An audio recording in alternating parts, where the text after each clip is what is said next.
Λοιπόν, είναι ωραία εμπειρία, πολύ καλή, πολύ δυνατή εμπειρία. Το συνιστώ σε όλους. Έχει να κάνει με πνευματικότητα, έχει να κάνει με το πόσο μπορούμε να βρούμε ισορροπία μέσα μας. Να είμαστε πιο χαρούμενοι στη ζωή μας και πιο χρήσιμοι στην κοινωνία. Ναι, ας το τολμήσουν αρκετοί. Όσοι μπορούν. Μ' αρέσει να δοκιμάζω τον εαυτό μου και σε άλλες καταστάσεις. Οπότε ήταν ευκαιρία να δοκιμάσω κάτι τόσο πολύ δύσκολο, όμως είναι πάρα πολύ ωφέλιμο. Πάρα πολύ ωφέλιμο.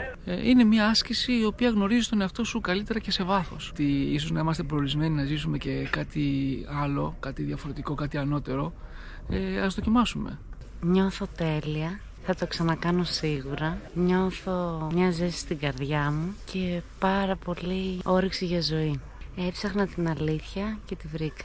Φανταστικά. Ήρθα χωρίς να ξέρω τίποτα, οπότε ήρθα λίγο φοβισμένος. Τώρα αισθάνομαι πραγματικά τυχερός που το αποφάσισα. Έλυσα κάποια θέματα κατά διάρκεια του σεμιναρίου, το οποίο ήταν έκπληξη που είχα στην πλάτη μου, τα οποία με ταλαιπωρούσαν. Το ήθελα πάντα να κάνω διαλογισμό. Ήρθα περισσότερο από περιέργεια, αλλά μου βγήκε κάτι πολύ μεγαλύτερο.